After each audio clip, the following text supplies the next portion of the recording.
ذکر کو سب سے پہلے اور سب سے اہم عامل کی حیثیت سے شمار کیا. چنانچہ اس کی پہلی آیت جو ہے سورہ آل عمران کے آخری رکوع کی، اس میں تو وہی مضمون جو میں بیان کر چکا وہ آیا ہے. ان فی خلق السماوات والارض واختلاف اللیل والنہار لآیات لأولی الالباب. یقیناً آسمان اور زمین کی تخلیق میں اور دن اور رات کے الٹ پھیر میں نشانیاں ہیں ہوش مندوں کے لیے. ان کے ذریعے سے انسانی شعور کے اندر وہ معرفت رب اجاگر ہوگی. وہ پہلا مرحلہ اب اس نے طے کر لیا، وہ ڈورمنٹ معرفت اب ایکٹیویٹ ہو گئی. اب مزید فکر کا مرحلہ ہے جو اگلی آیت میں آیا ہے، الذین یذکرون اللہ قیاما وقعودا وعلی جنوبہم ویتفکرون فی خلق السماوات والارض ربنا ما خلقت ھذا باطلا سبحانک فقنا عذاب النار. یعنی تفکر جو ہے ویتفکرون فی خلق السماوات والارض، وہ تفکر کرتے ہیں، غور و فکر کرتے ہیں آسمان اور زمین کی تخلیق میں، لیکن اس تفکر کے ساتھ لازماً ذکر اور ذکر مدام. ذکر بھی وہ کہ جو مستقل ہو، ہر حالت میں ہو. الذین یذکرون اللہ قیاما وقعودا وعلی جنوبہم، وہ لوگ کہ جو اللہ کو یاد رکھتے ہیں، اللہ کا ذکر کرتے ہیں، کھڑے ہوئے بھی، بیٹھے ہوئے بھی، اور اپنے پہلوؤں کے بل یعنی لیٹے ہوئے بھی. اب ان تین کے سوا تو کوئی پوزیشن انسان کی نہیں ہے. اسی کا نام ہے دوام ذکر. اور اس کے ساتھ اگر وہ تفکر کرتے ہیں تو ان کا فکر اگلی منزل تک پہنچتا ہے.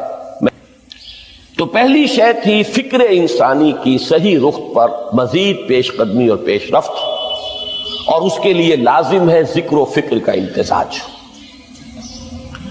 دوسری چیز کو لیجئے عمل کی درستی. اس عمل کی درستی کے لیے اللہ تعالی کے ساتھ ایک گہرے تعلق کی ضرورت ہے. اس لیے کہ صبر کی بحث میں یہ مضامین شاید آپ کے سامنے آ گئے ہو کہ صبر، جہاں مصیبت پر صبر ہوتا ہے، تکلیف پر صبر ہوتا ہے، اللہ کے احکام پر جمنا یہ بھی صبر ہے، نفس کی خواہشات کی باغ کو تھام کر رکھنا، کھینچ کر رکھنا یہ بھی صبر ہے، اور استقامت کسی شے پر قائم رہنا یہ بھی صبر ہے.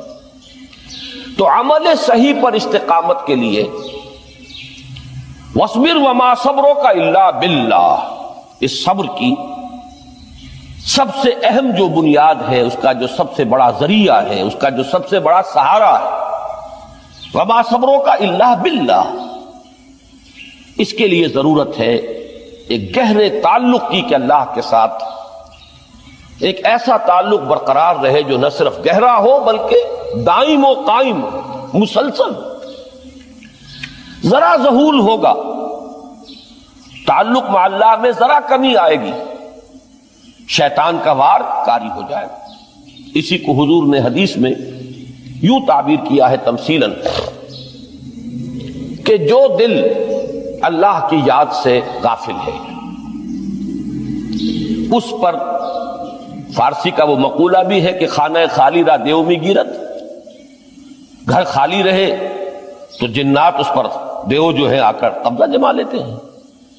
تو خانہ قلب جو ہے اگر یاد خدا بندی سے خالی ہو گیا تو شیطان ابلیس لعین اپنی تھوتنی ٹکا دیتا ہے.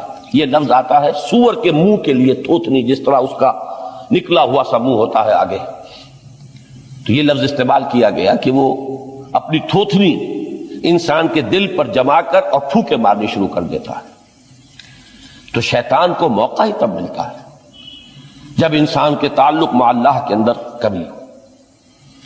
وہ خانہ بالکل خالی ہو گیا ہو یا اتنا ضعیف ہو گیا ہو کہ کل عدم ہو جائے، گویا کہ نہیں. تیسری چیز کی طرف آئیے، روحانی ترقی. روحانی ترقی کے لیے میں ایک اصطلاح کے سامنے لا رہا ہوں اس سے مراد کیا ہے؟ روحانی ترقی کے لیے ہماری دینی اصطلاح ہے تقرب الی اللہ، اللہ سے قریب تر ہوتے چلے جانا۔ اس پر میرا ایک کتابچہ بھی ہے، تقرب الی اللہ کے 2 مدارج، 2 درجے، جو در حقیقت ایک حدیث نبوی علیہ الصلوۃ والسلام ہی پر مبنی ہے کہ حضور نے ایک درجہ قرار دیا ہے تقرب بالفرائض، فرائض کے ذریعے سے انسان اللہ کا قرب حاصل کرے۔ ایک ہے تقرب بالنوافل، نوافل کے ذریعے سے اللہ کا قرب حاصل کرے۔ ان میں کیا نسبت و تناسب ہے، اہمیت کے اعتبار سے کون بڑھ کر ہے، بلندی کے اعتبار سے کون بڑھ کر ہے، یہ تمام مسائل میں نے اپنی اس تقریر میں بیان کیے تھے جو اس کتابچے میں شائع ہوئی ہے۔ اس وقت میں اس کی تفصیل میں نہیں جا رہا، صرف یہ تذکرہ اس لیے کر رہا ہوں کہ جن کو بھی خواہش ہو جائے وہ اس کا مطالعہ کرے۔ ہماری اس وقت کی گفتگو سے وہ کتابچہ اس جگہ پر منسلک ہوگا۔ تو تقرب الی اللہ، یہ تقرب کوئی فزیکل فینومینن نہیں ہے، جسمانی یا مادی مسئلہ نہیں ہے۔ اللہ سے قرب یہ نہیں ہے کہ کوئی کروڑوں میل کا فاصلہ ہے، اب ہمیں کوئی رسی پر چڑھنا ہے اوپر بڑی محنت اور مشقت سے، فصل تو ہے ہی نہیں، فاصلہ ہے ہی نہیں، بعد ہے ہی نہیں۔ نحن اقرب الیہ من حبل الورید، ہم تو انسان سے اس کی شہرگ سے بھی زیادہ قریب ہے۔ ہوا معکم اینما کنتم، وہ تو تمہارے ساتھ ہی ہوتا ہے جہاں کہیں بھی تم ہو، بس صرف یہ کہ تمہاری توجہ نہیں ہوتی، تم اور چیزوں میں مشغول و مصروف رہتے ہو، تم ہماری طرف دھیان ہی نہیں دیتے، تم ہماری طرف متوجہ ہی نہیں ہوتے۔ ہم تو مائل بے کرم ہے، کوئی سائل ہی نہیں، راہ دکھلائیں کسے رہنو منزل ہی نہیں۔ انسان جب متوجہ ہو جاتا ہے اور بڑھتا ہے، آگے پیش قدمی کرتا ہے روحانی اعتبار سے، تو یہ ہے در حقیقت تقرب الی اللہ، اور اسی کو ہم کہیں گے روحانی ترقی۔ اب ان 3 چیزوں کو اگر آپ نے ذہن میں جما لیا، پھر میری بات کی ترتیب اس کو ذہن میں قائم کیجئے۔ ہم چلے کہاں سے کہ دین کے ساتھ اصل مناسبت فلسفے کی نہیں، حکمت کی۔ نمبر 2، حکمت قرآنی کا پہلا اور اہم ترین اور بنیادی مسئلہ معرفت رب کا حصول ہے۔ اس کا نتیجہ شکر خداوندی ہے، اس کا ذریعہ آیات آفاقی، آیات انفسی، اور سب سے بڑھ کر آیات قرآنیہ ہے، جو الذکر ہے، جو تذکرہ ہے، جو ذکرہ ہے۔ لیکن اس پہلے مرحلے کو اگر کوئی انسان بفضل ہی تعالی، اللہ کے فضل و کرم سے طے کر لے، اب اس کے سامنے 3 مسئلے ہیں۔ فکر کی مزید پیش رفت، مزید پیش قدمی صحیح رخ پر، اس کے لیے ذکر اور فکر دونوں کا امتزاج لازمی ہے۔ فقر قرآن اختلاط ذکر و فکر۔ الذین یذکرون اللہ قیاما وقعودا وعلی جنوبہم ویتفکرون فی خلق السماوات والارض۔ دوسری شے عمل کا درست رہنا، نہ افراط و تفریط ہو، عدم توازن ہو، نہ انسان نفس سے مغلوب ہو جائے، نہ انسان جذبات کی رو میں اندھا ہو جائے، نہ انسان ماحول سے مرعوب ہو کر متاثر ہو جائے، صحیح رخ پر اس کا عمل۔ نمبر 3، روحانی ترقی، جو اصل حاصل ہے، جو اصل مقصود ہے۔ نمبر 2 چیز کے لیے تعلق مع اللہ ضروری، نمبر 3 کے لیے تقرب الی اللہ ضروری۔ اب غور کیجئے، ان تینوں چیزوں کا بڑا گہرا تعلق ہے نماز کے ساتھ۔ ان تینوں کے لیے ستون کی حیثیت نماز کو ہے۔ لہذا ایمان کے بعد یا معرفت رب کے بعد حکمت دین کا اہم ترین مسئلہ نماز، صلاۃ۔ اس لیے کہ ایک طرف یہ انسان کو اللہ کے ساتھ ایک گہرے تعلق کا ذریعہ فراہم کرتی ہے۔ اپنے تمام مصروفیات میں سے، ان مشغولیتوں میں جن میں گم ہونے کا خدشہ ہوتا ہے، نکلو۔ 24 گھنٹے کے معمولات میں سے کم 5 مرتبہ تو لازماً نکلو اور اپنے آپ کو ذرا، اپنے حواس کو بھی، اپنی باطنی کیفیات کو بھی ذرا تازہ کرو۔ اگر کوئی گندگی، نجاست، کسی طرح کی ناپاکی کا کوئی معاملہ ہے، طہارت حاصل کرو۔ طہارت سے تمہارے اندر روح کو بھی بالیدگی ہوگی، تمہارے حواس بھی تازہ ہوں گے، تم گویا کہ بحیثیت کل تمہاری ہستی چاق و چوبند ہو جائے گی۔ وہ کسل، وہ سستیاں، وہ جو ایک کثافتیں ہوتی ہیں، ان سب سے نجات حاصل کرو، اور اب اپنے رب کے حضور میں کھڑے ہو جاؤ، اس کے ساتھ اپنا عہد بھی تازہ کرو، اس کی اہم صفات کو بھی اپنے ذہن میں پھر مستحضر کرو۔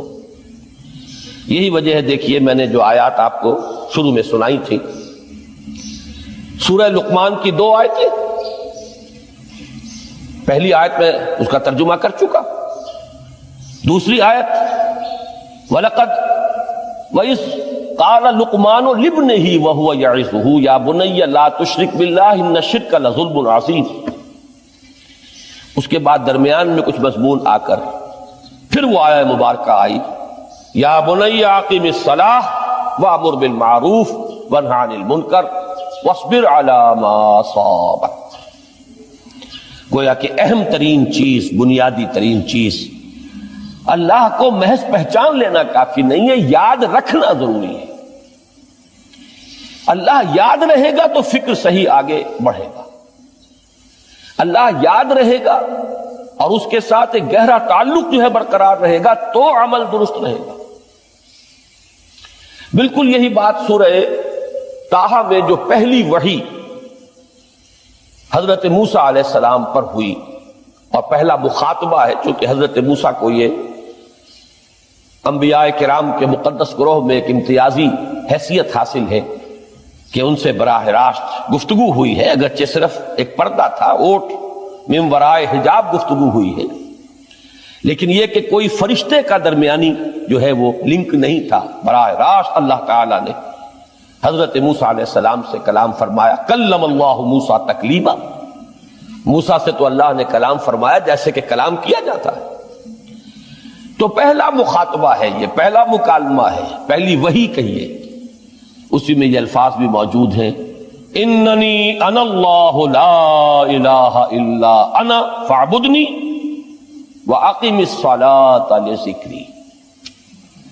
یہ گویا کہ حکمت قرآنی کا ایک بہت بڑا خزانہ ہے یہ آیت مبارکہ، کہ خود حضرت موسیٰ علیہ السلام کو جو ہدایت دی جا رہی ہے، میں ہوں، میں اللہ، اننی انا اللہ لا الہ الا انا، میرے سوا کوئی معبود نہیں، فاعبدنی، بس میری بندگی، میری عبادت، میری پرستش، میری محبت، اس کو اختیار کرو۔ وَأَقِمِ الصَّلَاةَ لِذِكْرِي، اور نماز کو قائم رکھو میری یاد کے لیے۔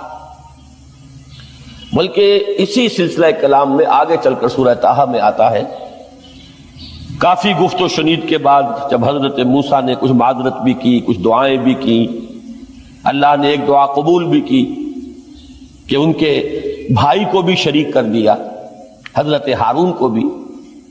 اس کے بعد پھر جب فرمایا کہ اب جاؤ فرعون کی طرف، تو اس میں فرمایا وَلَا تَنِيَا فِي ذِكْرِي، اور دیکھنا یہ جو عظیم مشن تمہارے کندھے پر آ گیا ہے، بڑا بھاری اور کٹھن ایک فرض ہے جو تم پر عائد ہو گیا ہے، اس کے لیے سب سے بڑی تمہارے پاس جو قوت کا ذریعہ ہے وہ نماز ہے۔ اقیم فلا تنیا عن ذکری، میری یاد میں کبھی غفلت نہ کرنا، اس میں کبھی کوئی کمی نہ آنے دینا۔ جیسا کہ میں نے عرض کیا تھا کہ جیسے ہی وہ تعلق جو ہے کمزور پڑتا ہے یا منقطع ہو جائے معاذ اللہ، تو پھر انسان گویا کہ شیطان کے لیے ایک لقمہ تر بن جاتا ہے۔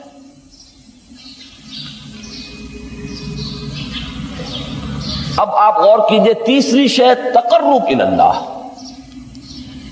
اس کے حوالے سے بھی جو فرائض اور نوافل کی بات ہے اس کو اس وقت ذہن سے نکال کر یہ سمجھیے کہ اس میں نماز کا کیا مقام ہے، اس لیے کہ نماز فرض بھی ہے، نماز نفل بھی ہے، وہ تو ان دونوں میں شریک ہو جائے گی۔ اب اس کو لفظ صلاۃ کے حوالے سے آپ ان دونوں چیزوں کو سمجھیے۔ صاد لام واو یا یہ چونکہ حروف علت ایک دوسرے سے بدلتے رہتے ہیں، یہ جو مادہ ہے اس کی جو خالص لغوی اصل ہے، جو خالص عربی زبان میں اس کا بنیادی مفہوم ہے، وہ آگ جلانا یا آگ تاپنا یا آگ سینکنا، حرارت حاصل کرنا۔ لہذا بار بار آتا ہے جہنم کے ذکر میں اسلوہا، اب جلو اس میں، تاپو اس کو، یہ سینکے گی تمہیں۔ بلکہ تفتلون کا لفظ آیا ہے حضرت موسیٰ کے کلام میں، جب وہ گئے تھے کوہ طور پر، جب پہنچ گئے تو تھے آگ تک کی تلاش میں، لعلکم تفتلون، تو اپنے اہل خانہ سے یہی کہا تھا کہ مجھے کہیں وہ روشنی نظر آ رہی ہے، غالباً کوئی وہاں سے آگ مل سکے گی، ورنہ یہ کہ کوئی رہنمائی کو رستہ مجھے مل سکے گا، میں وہ آگ لے آؤں گا، کوئی چنگاری وہاں سے لے آؤں، لعلکم تفتلون، تاکہ تم، اب یہ اصطلاح در حقیقت باب افتعال ہے، اور یہ تے یہاں پر توئے کی شکل اختیار کر گئی، تا نے توبن کی صورت اختیار کی سواد کی وجہ سے۔ بہرحال اس کا سب سے بنیادی مفہوم جو ہے وہ ہے تاپنا، سکائی حاصل کرنا، حرارت۔ اس کے حوالے سے سمجھ لیجئے کہ سب سے بنیادی تعلق اس کا جو ہے وہ روح کے ساتھ ہے۔ روح میں محبت خداوندی کی آگ اگر ٹھنڈی پڑ گئی ہو، اگر محبت خداوندی کی حرارت میں کمی ہو رہی ہو، تو اس کو اثر نو، جس کو کہ میں آج سوچ رہا تھا تو ایک لفظ ذہن میں آیا کہ جیسے بیٹری اس کو ریچارج کیا جاتا ہے، اسی طریقے سے روح کے اندر محبت خداوندی کی اس حرارت کو اثر نو تازہ کرنا، یہ ہے در حقیقت نماز کا اصل مقصد۔ اس لیے کہ اس لفظ کا بنیادی مفہوم، اصل لغوی مفہوم تو یہ، اگرچہ اس کا سب سے زیادہ کثرت سے جو استعمال ہوتا ہے، اور لفظ صلاۃ جس سے در حقیقت جس تصور پر مبنی ہے وہ ہے اقدام، کسی کی طرف متوجہ ہونا اور پھر دعا۔ صلاۃ کا سب سے قریبی مفہوم لفظی جب بیان کیا جائے گا، اس سے مراد، اس کے معنی، تو دعا اس میں اہم ترین ہے۔ کسی کی طرف توجہ کرنا، مناجات کرنا، گفتگو کرنا، مخاطبہ، مکالمہ، دعا، یہ در حقیقت صلاۃ کا سب سے بڑا اصطلاحی مفہوم ہے۔ لیکن جو اس کا مادہ ہے، صاد لام واو یا صاد لام یا، اس کا اصل مفہوم جو ہے وہ تاپنا، حرارت حاصل کرنا۔ تو ان دونوں کے حوالے سے عرض کر رہا ہوں، وہ تاپنا اور حرارت حاصل کرنا وہ ہے روح کے اعتبار سے۔ وہ جو کہا اقبال نے کہ بجھی عشق کی آگ اندھیر ہے، مسلمان نہیں راہ کا ڈھیر۔ یہ عشق کی آگ جب بجھ جاتی ہے، در حقیقت یہی تو انسان کی روحانی موت ہے۔ جب یہ نہ رہے تو چاہے منطق میں بہت انسان ماہر ہو، مجھے اقبال کا ایک شعر یاد آیا تقابل کرتے ہوئے، ایک انسان محکوم اور ایک انسان حر، آزاد انسان، ان کی نفسیات میں جو بنیادی فرق علامہ اقبال نے مختلف مواقع پر بیان کیے ہیں۔ محکوم ہے بیگانہ اخلاص و مروت، ہر چند کے منطق کی دلیلوں میں ہے چالاک۔ تو منطق کی دلیلوں میں انسان چالاک ہو جائے اور وہ لغت ہائے حجازی کا وہ ایک خزانہ بن جائے، اسے تمام الفاظ کے معنی یاد ہو، وہ بڑے مسائل فقہ کے اسے ازبر ہو، جزیات، بے انتہا جزیات جو ہیں وہ مستحضر ہو، فلسفے کے بڑے بڑے مسئلے اس نے حل کر لیے ہوں، لیکن اگر روح میں وہ اللہ کی محبت کی آگ نہیں ہے، وہ تپش نہیں ہے، بجھی عشق کی آگ اندھیر ہے، مسلمان نہیں راہ کا ڈھیر۔ اسی کے حوالے سے آج مجھے یاد آیا تھا کہ وہ جو بڑی سادہ سی ایک نظم ہے، اللہ تعالیٰ سے دعا، یا رب دل مسلم کو وہ زندہ تمنا دے، اس میں بھی جو الفاظ آئے ہیں جو روح کو گرما دے اور قلب کو تڑپا دے. یہ ہے اصل جو مقصود ہے نماز کا. اور یہی وہ چیز ہے جیسا کہ میں نے عرض کیا تھا کہ نگاہوں سے اوجھل، یہ پہلو سامنے ہے ہی نہیں. دوسرا پہلو سامنے ہے اور وہ بھی میرے نزدیک بہت اہم ہے، بہت بنیادی ہے، اس میں کوئی شک نہیں. لیکن یہ ہے بلند ترین منزل کہ تقرب الی اللہ